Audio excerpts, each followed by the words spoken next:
Hi guys, मेरा नाम है साहिल खन्ना और आज की वीडियो शुरू करते हैं। सबसे पहली न्यूज़ और जो कि बड़ी न्यूज़ में से एक है वो है गवर्नमेंट ने रेपो रेट को बढ़ा दिया है। परसों अनाउंसमेंट करी गई थी और उसका असर मार्केट के ऊपर अच्छा नहीं पड़ा है अगर देखा जाता है तो। सबसे पहले गवर्नमेंट अनाउंस करती है कि रेपो रेट को हम बढ़ा रहे हैं 40 डेसिबल पॉइंट मतलब 0.4%, मतलब 4.4% हो जाएगा रेपो रेट। उसके चक्कर में एक हवा क्रिएट होती है कि भाई अब जितने भी लोन्स हैं वो महंगे हो जाएंगे, लोन महंगे हो जाएंगे और अगर आप एफडी के अंदर जमा करते हो तो एफडी के अंदर आपको ज़्यादा रिटर्न मिलेगा। ठीक है, अब ये गवर्नमेंट ने क्यों किया? क्योंकि खबरें निकल के आ रही है इन्फ्लेशन बढ़ रहा है। ठीक है, और ये अगर रेपो रेट बढ़ाया गया इसका मतलब ये है कि आरबीआई को भी लग रहा है इन्फ्लेशन बढ़ रहा है। मतलब अगर इन्फ्लेशन बढ़ रहा है तो ये डरने वाली बात है। आरबीआई ने सामने से बोला है कि भाई इन्फ्लेशन बढ़ रहा है, सारी चीज़ें महंगी हो सकती है। अभी हमने ऑयल के बारे में देखा था कि ऑयल के रेट बढ़ रहे हैं तो ऑयल के रेट और बढ़ेंगे। अभी आरबीआई की तरफ से ही आया है कि ऑयल की कमी पड़ सकती है, ऑयल के रेट बढ़ सकते हैं। मैं पेट्रोल की बात नहीं कर रहा हूँ, मैं एडिबल ऑयल की बात कर रहा हूँ। और अगर मैं यूएस फेडरल इंटरेस्ट रेट की बात करके चलता हूँ तो वो भी 50 डेसिबल पॉइंट्स बढ़ी है और ये 22 साल में सबसे बड़ा इंक्रीमेंट है। बहुत बड़ी चीज़ है। मतलब वहाँ पे भी इन्फ्लेशन बढ़ रहा है, उनको भी डर लग रहा है इस बार इन्फ्लेशन से। तो अभी कुछ टाइम पहले ही वार्निंग आ चुकी है कि हो सकता है रिसेशन आए। डर लग रहा है भाई, पहले कोविड से डर लगता था, अब इससे डर लग रहा है। बाकी अभी हमारी बॉल बताएगी कि भाई रिसेशन आएगा या नहीं आएगा। दो बार दबाते हैं इसको, एक दो, आ सकता है, नहीं आ सकता। बंद हो जा, बंद हो जा, बंद हो जा। ठीक, अब रेपो रेट की कहानी के ऊपर फिर से आते हैं तो उदय कोटक जी का कहना है कि रेपो रेट बढ़ना एक एसेंशियल स्टेप था। जो रेपो रेट बढ़ाया गया है वो की एक जरूरत थी हमारी इकोनॉमी की इस टाइम। और एक और खतरनाक बात पता क्या है? गवर्नमेंट ने वीट के एक्सपोर्ट को भी कर देना है बैन। वीट का एक्सपोर्ट बैन क्यों किया जा रहा है? क्योंकि हीट वेव्स और मार्च का जो महीना था सबसे ज़्यादा गर्म रहा था, इसके चक्कर में प्रोडक्शन कम हुई है, इसके चक्कर में ख़राब ज़्यादा हुआ है, इसके चक्कर में रोका गया है वीट के एक्सपोर्ट्स को। मतलब बाहर तो नहीं जाएगा, मतलब उनको लग रहा है कि इंडिया में भी कमी पड़ सकती है। अगली खबर एलआईसी की आईपीओ की है तो भाई वो ओपन हो रखा है। आप लोगों ने अप्लाई किया है अभी तक या फिर नहीं किया? क्योंकि 96% सब्सक्राइब हो चुका है अभी के टाइम पे। और अगर पॉलिसी होल्डर्स की बात करके चलते हैं तो 2.87 टाइम्स हुआ है, स्टाफ ने 2.02 टाइम्स किया है, रिटेल इन्वेस्टर 86% है, क्यूआईबी 40% है और एनआईआई 43% है। तो आपने किया है या फिर नहीं किया है अभी तक एलआईसी के आईपीओ के अंदर अप्लाई? कांग्रेस ने कहा था कि भाई ये बहुत ज़्यादा अंडर वैल्यूड स्टॉक है, पर आप लोगों के कमेंट के अंदर पिछली न्यूज़ में आया था कि भाई ये अभी इससे बढ़िया रेट नहीं रख सकते। अगली खबर इंडिया के लिए एक अच्छी खबर है पर रशिया के लिए एक बुरी खबर है, दुनिया के लिए भी बुरी खबर हो सकती है। मुझे पर्सनली लगता है इंडिया के लिए अच्छी खबर है।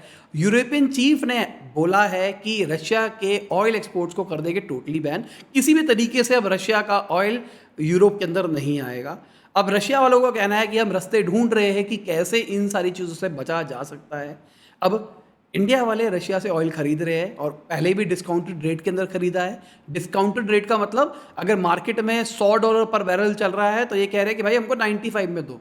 पर अभी इतना बड़ा सीन हो गया है तो हो सकता है रेट और ज़्यादा नेगोशिएट करा जा सके, क्योंकि इंडिया के पास में डिमांड है, सीधी सी बात। और कोई इतना बड़ा डिमांड नहीं लाके दे सकता रशिया को। तो रिपोर्ट्स के हिसाब से इंडिया वाले तो कह रहे हैं $70 पर बैरल से भी नीचे हमको ऑयल चाहिए। मज़ा आ जाएगा अगर ऐसा होता है तो।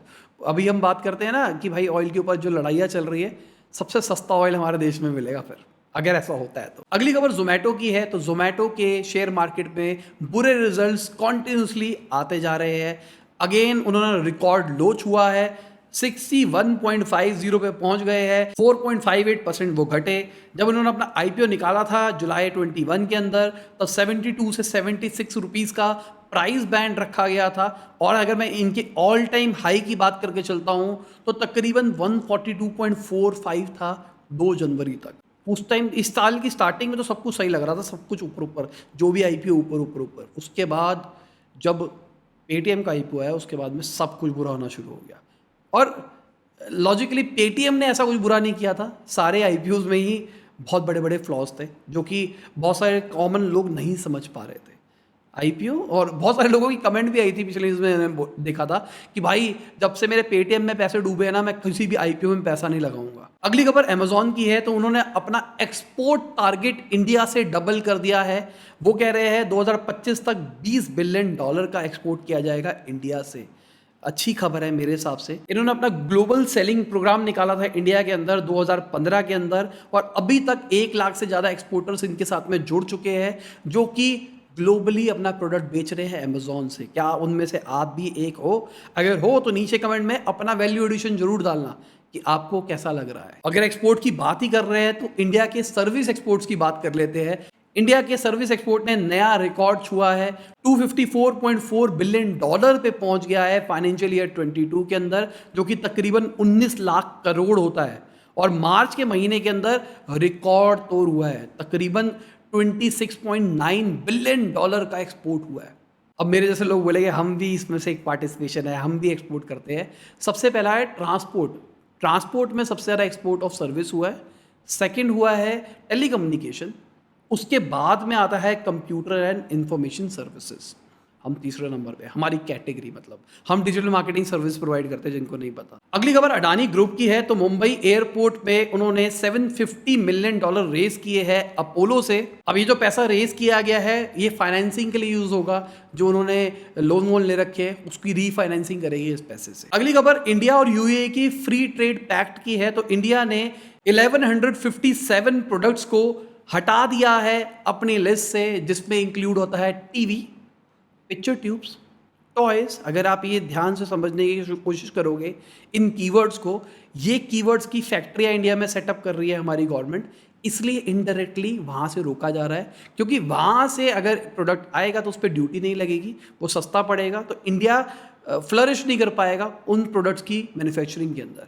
तो इनडायरेक्टली प्रमोट किया जा रहा है इन इंडस्ट्रीज़ को, अगर दिमाग से सोचो तो। अगली खबर जो चाइनीज कंपनियों के ऊपर रेड पड़ रही है रिपोर्ट्स के हिसाब से, तो एक चाइनीज स्पाई है लू सैंग, उनके अरेस्ट से इसको लिंक किया जा रहा है। 1,000 करोड़ से ऊपर का हवाला का पैसा उन्होंने किया है। तो इसके ऊपर जो कंपनियां हैं हुआवे और शॉमी, उन्होंने बोला है कि भाई हमारा कोई लिंकेज नहीं है इसके अंदर। अगली खबर अपस्टॉक्स की है, तो अपस्टॉक के जो टोटल यूजर्स है वो जीरोधा से ऊपर पहुंच गए हैं, और ये बड़ी खबर है अपस्टॉक्स के लिए। उनका यूज़र बेस 10 मिलियन पे पहुंच गया है, जीरोधा का 9 मिलियन के ऊपर है। अगर एक्टिव यूजर्स की बात करके चले तो अभी भी जीरोधा आगे है 6.2 मिलियन एक्टिव यूजर्स के साथ में, पर अगर हम अपस्टॉक्स की बात करके चलते हैं तो वहाँ पे 5 मिलियन है, और गेम को लीड कर रहा है ग्रो विद 20 मिलियन। अब ग्रो क्यों बढ़ा है? खाली ग्रो इन चीज़ों के ऊपर काम नहीं कर रहा है, वो म्यूचुअल फंड वगैरह वगैरह के ऊपर भी फैला हुआ है, तो ज़्यादा एक्टिव ऑडियंस वहाँ से यहाँ पे आ रही है। अगली खबर व्हाट्सएप के एक्स सीबीओ ने बोला कि मैं रिग्रेट करता हूँ $22 बिलियन में जो हमने फेसबुक को व्हाट्सएप भेज दिया, पूरा का पूरा ट्रांसफॉर्म कर दिया इन्होंने व्हाट्सएप को। हमने पहले ही एग्री किया था कि हम व्हाट्सएप को बेच तो रहे हैं, पर यहाँ पे हम एड्स नहीं चलाएंगे, हमारे जो यूज़र है उनसे पैसा नहीं कमाएंगे, पर इनडायरेक्टली अब अलग ही व्हाट्सएप बन गया है। हमने जो प्रोडक्ट बनाया था ये उसकी शेडो भी नहीं रह गई है। व्हाट्सएप इनडायरेक्टली देखा जाए एड्स पे काम नहीं कर रहा है, अगर रूल्स बनाए गए थे तो। सुनने में आया था बहुत टाइम पहले कि व्हाट्सएप के अंदर स्टोरी के अंदर एड्स आएगी, पर ऐसा नहीं हुआ, क्योंकि जब मेरे को याद है जब ये व्हाट्सएप बिका था तब ये खबरों में आया था कि व्हाट्सएप के बंदों ने कहा है कि हमारे प्रोडक्ट में ऐड नहीं चलेगी। पर अगर हम देखें फेसबुक ने इनडायरेक्टली रास्ते निकाल दिए हैं अपने पैसे कमाने के। मैसेजिंग सर्विसेज निकाल दी है, बिजनेस के लिए पेड सर्विस निकाल रहे हैं कि अगर ज़्यादा यूज़र यूज़ करते हैं तो वहाँ से इनडायरेक्टली जो आपके पास मैसेज आएंगे वो भी तो एक तरह की ऐड ही है ना। ऐड जरूरी थोड़ा ना होता है जो फोटो लगी हुई है वीडियो चले वही ऐड होती है। आपको कोई अननोन बंदा आपके फ़ोन पे वैसे ड्रॉप कर रहा है, वो भी तो एक तरह की ऐड ही है ना। इसी के साथ आज की बिजनेस खत्म होती है। उम्मीद करता हूं आपको मजा आया होगा। लाइक कर देना, शेयर कर देना, कमेंट में बताना वीडियो कैसी लगी। बाय, गुड नाइट, शब खैर, खुदा हाफिज़, गुड मॉर्निंग, गुड आफ्टरनून, जब भी आप वीडियो को देख रहे हैं। तो भाई बारी जो